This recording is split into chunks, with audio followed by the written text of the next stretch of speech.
Are you serious? You can do that? In Flash? You learn something new.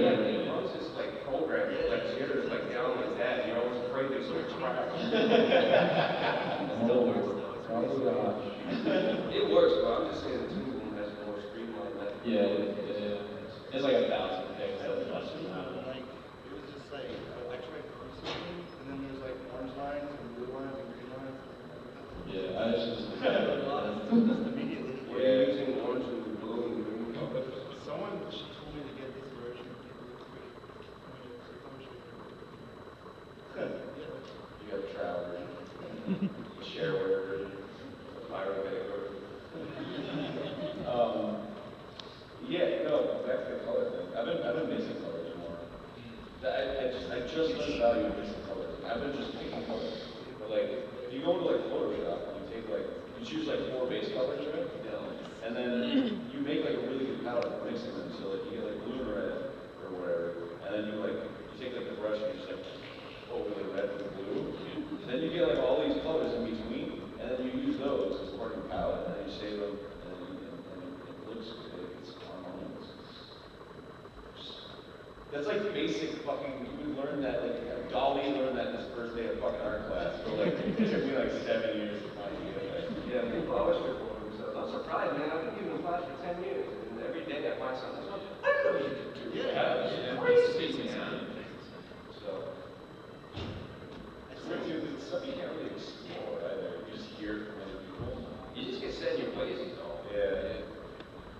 Anyways, Girl in the back.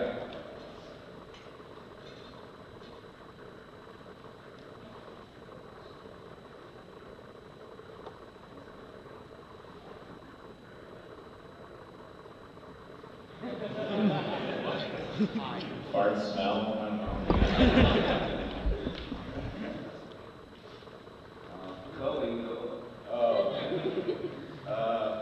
The deeper meaning. Book awesome is about postmodern Marxism.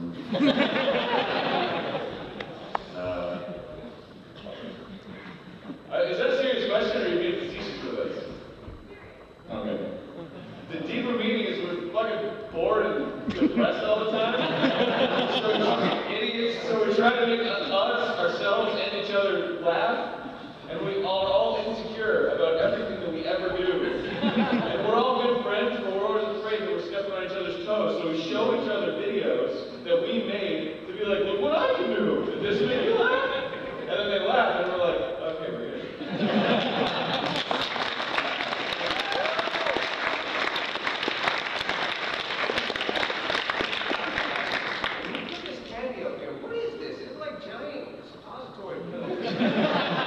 They're hard to, you put it in your thing and it just gets, it won't work. They're not candy shaped. Well, you always want to, candy shaped. you always want to suck on them, right? So they like last longer, but they have like air pockets in them, and then they're like fucking little cheese graters. I know, right? Like John Ransom when his son got the air bubble and it just struck your tongue like that.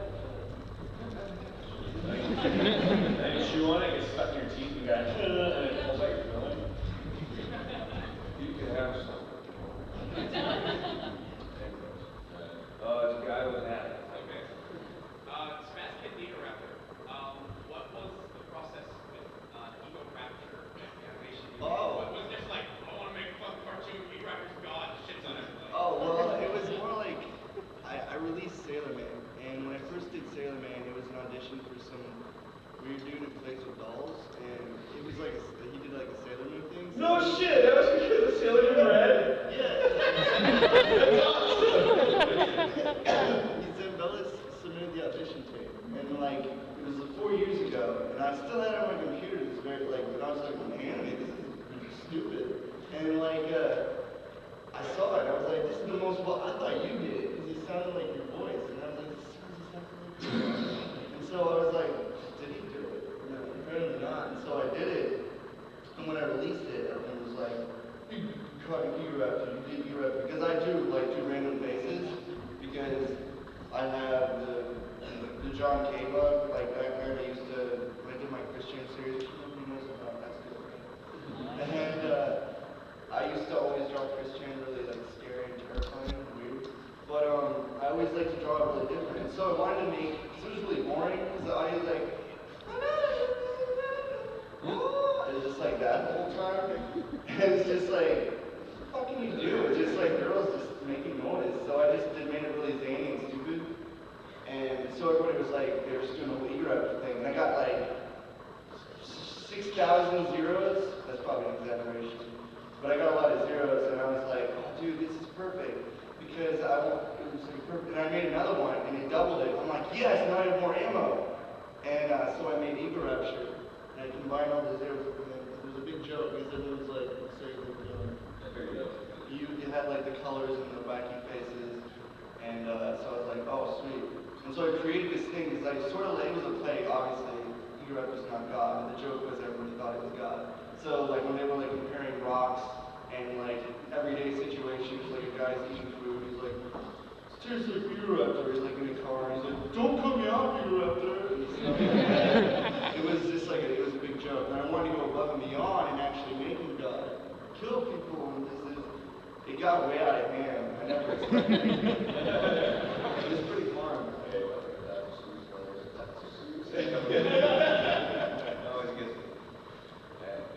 Yeah, as far as my involvement, he just sent me a script, and I was like, alright. It was one of my favorite things that you didn't make that you did voices for. Oh, cool. Thanks. Game of Verse was probably the other one. Wait, you're right there. I mean, Hold on, I changed the Wii one to Game Verse. I completely forgot about that. yeah, well, I might be reviewing it. Many years.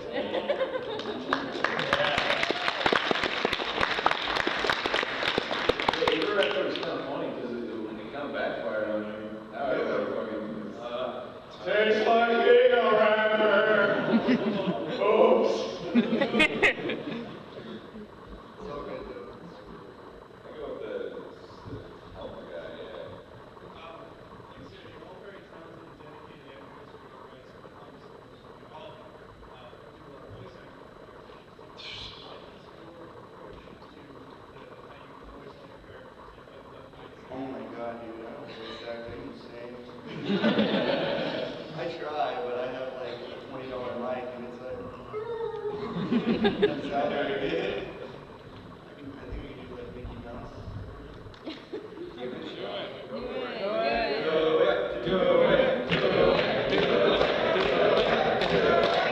I can do it, but it's like that's the honest.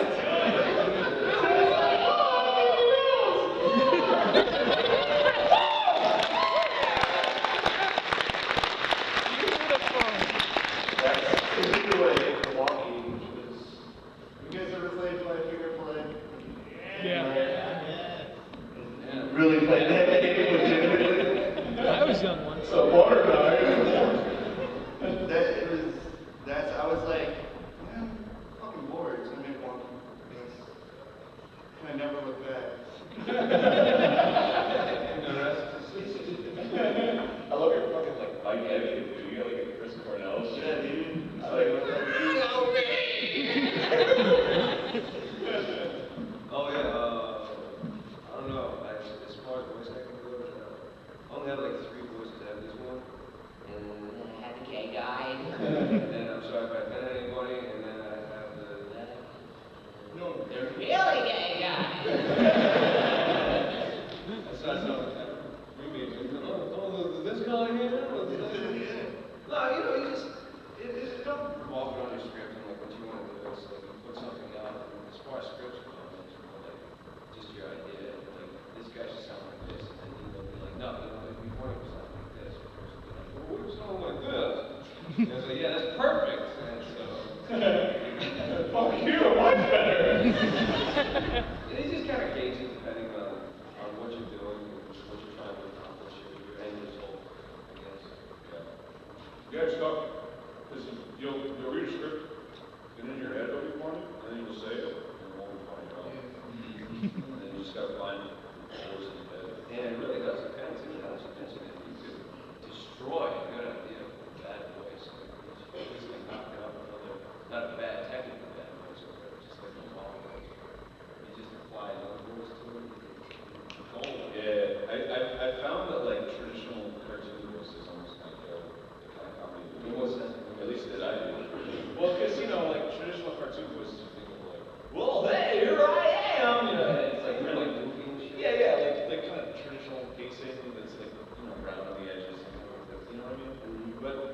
the stuff that we do is kind of, it's like, they would never do like no, shoot your boys! In like a real cartoon on TV. They just wouldn't, like it doesn't, you think of that scenario and you're like, I don't know, you know, it's pretty untraditional, so, yeah. Yeah, point. I think a lot of it comes from trying not to sound like they're reading off the script too much, so if you add something perfectionist like what did you say? Show us your butt! Rather than show us your butt. Like you stutter and I'm drunk or whatever. Well, that would be applies to comedy too. Yeah. I'm a firm believer that I don't like scripts. I never write scripts. I don't read scripts. I hate scripts. If I think that the best way to do something, this isn't even one voice something anymore. You can sit down if you want, man. It needs to kill you, but I think that the best way to do anything cartoon-wise is to have like this list of like bullet points, like who, what, where, when, why, right? And your idea is at the end, right? And then you just fill it in as you go. You need to lock your key ideas down as you go, right? And you just fill in the rest, and it becomes like totally organic. So like your point is like, so she's in the kitchen and he needs to get more shoes with glass bricks, and you can fill in anything in between that. But when you start writing things out, and the problem with a lot of writing is like, you write things out, it's just things that people don't say in real life. You know, like you're reading a script and it's like, nobody talks like that. I mean, come on. What goal, what's your end goal, right? This is the orange juice, right? So just work up to that point. You're still going to reach the goal. You don't have to do it. That's like really natural. Just happens. And that's the way me and Corey and Ego collaborate. And well, actually, him and Zach are a little more, they have hell-bending scripts that are very, very precise and written over and over and over and over again. I still don't know. Maybe Scott is not over. Well, I usually do script things, but when I do it, I kind of just say whatever. It's just like, well, I write the dialogue down, but I write it as I'm saying it in my head. Because when you write a script and it's all formatted, it's like, you know, break space. Man, I like smart. Yeah.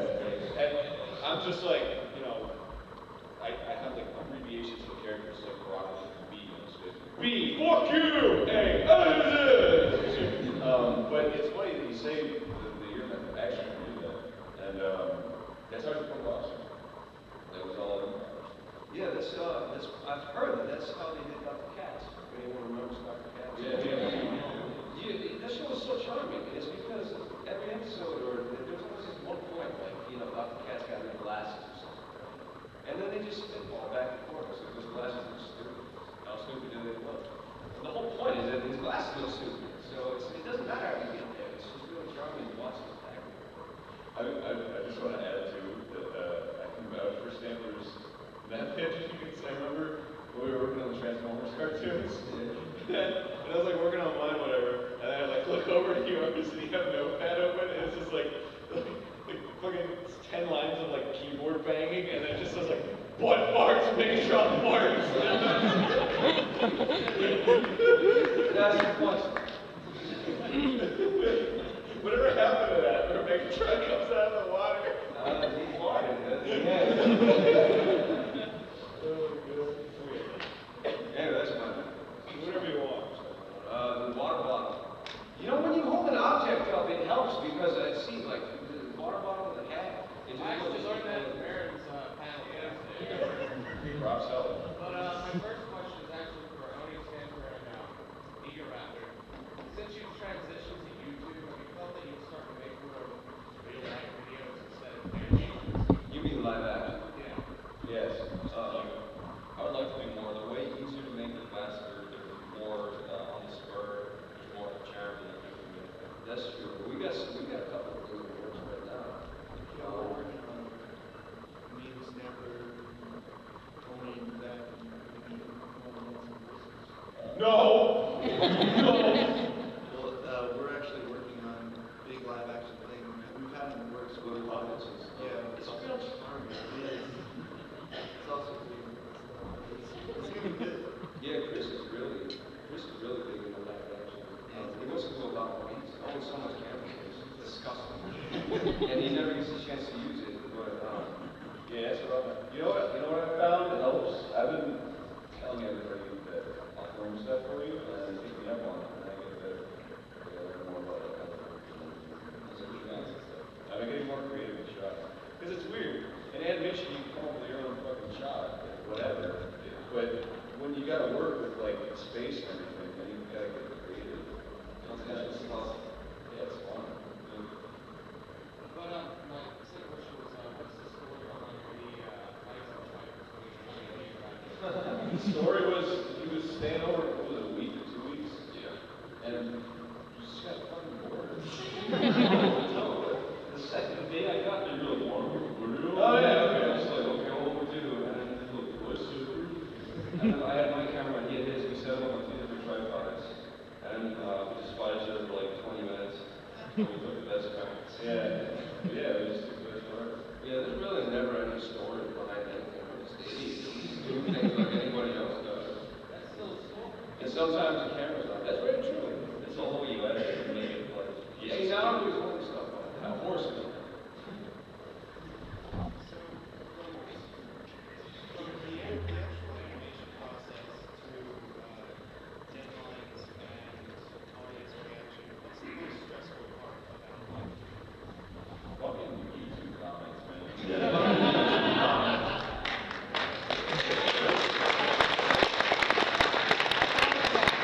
That's thinking during your day. Like, I would totally turn them off if it didn't make me look like douchebag. Yeah. It would. You're always like, when you release something, you're like, you're gone. Is anybody gonna come? When you release it and you like, okay, people like it, then you get people that, you know, overboard. Yeah. Yeah, And then it becomes more, and you're just like, you're worried, okay, the next thing I'm gonna put out, how is this gonna happen again? Well, whatever, you still do it because you want to see people, you do like seeing people's reactions. Yeah. It's very enjoying to see people like, oh, I like this, like, oh, cool. Stuff that was working, see people actually like this. And that should like poison other videos too. Like you go to other videos completely unrelated to your stuff, you can see more from your cartoon. It's like, and it like it puts a bad taste in everybody's mouth, including the person that made it. So it's like, yeah, you had nothing to do with that. Actually, this has nothing to do with this question. Like, He says the most taxing part of putting stuff on YouTube. Oh, Yeah, I'm sorry. Yeah, I'm sorry, man. You can comment yourself, get some shit. Yeah, seriously. Because the posts on your feed, Yeah. you can turn it on. Yeah, you sometimes you want it. But yeah, and not only that, but like the mean people, because like, you know, insults, whatever. But there's always like that one that like cuts. Oh, yeah. Like, they don't know anything about you, but they'll say something that like is one of your own insecurities. And then you're like, yeah. And then you just have a bad day all day. You're mean to everybody. I have a two-part question for all of you. Why are you so sexy? My father's a very handsome man.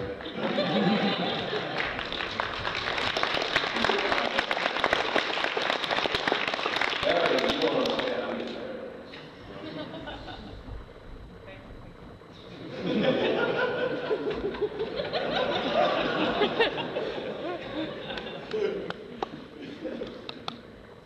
Why are you so handsome? Fuck you, man! Why are you so handsome? Ross, why are you so handsome? Because my mommy dresses me.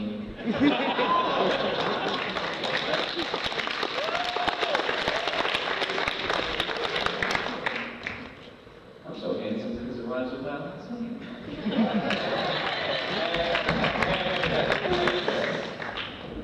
Not really, it's the other thing. It works. You'd write it in a song, wouldn't you? What's that? You'd write handsome. Oh, God.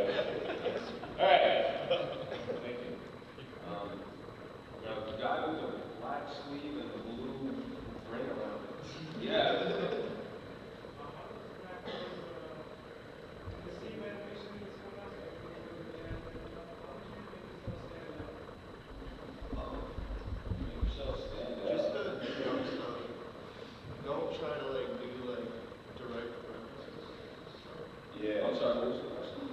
How do you make yourself stand out? That's easy to do, man. Just know what's going on. Yeah, like when you do something, like typically when we get Stanford or something, if we'll just he'll be drawing, I'll be like, I'll say something retarded, and then he'll like respond, and he'll just be like I was sitting there, I'd be like, Stanford, do you like butts? And he'd be like, yeah. And then we have a 10-minute discussion about butts, and then we're like, let's make a cartoon about a butt. And we make a cartoon about a butt. It's great. That's how the news thing started. They were talking about butts, and they were like, what if the newscasters said something about a butt? And we're like, newscasters don't talk about butts, they talk about news.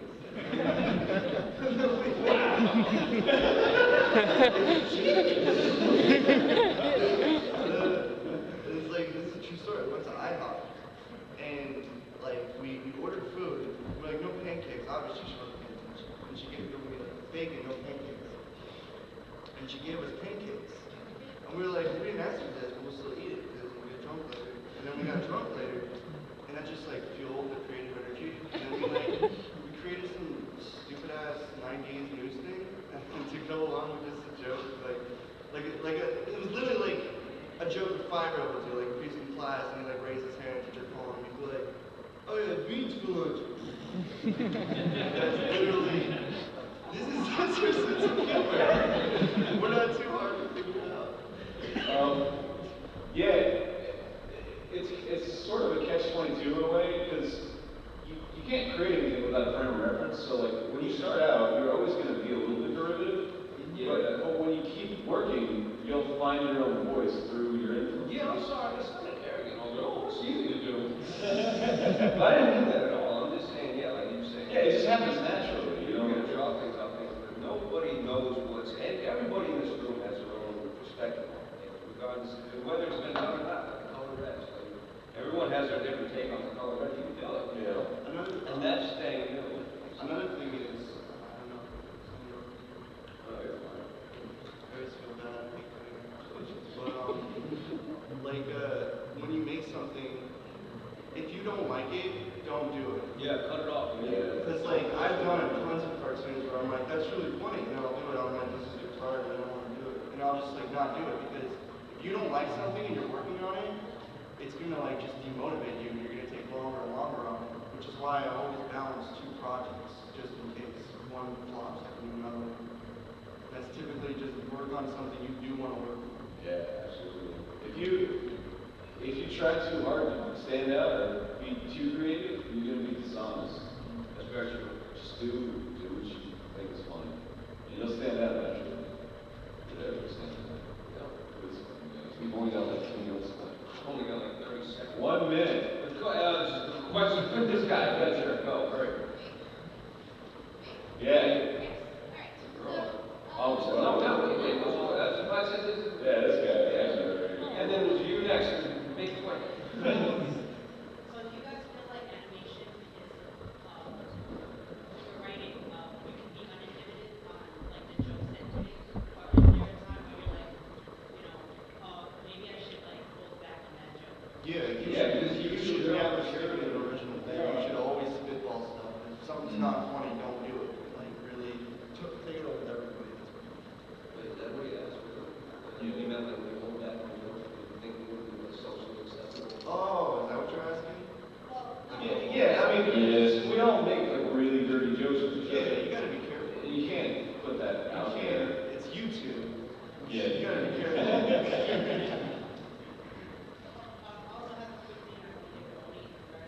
Okay, all right.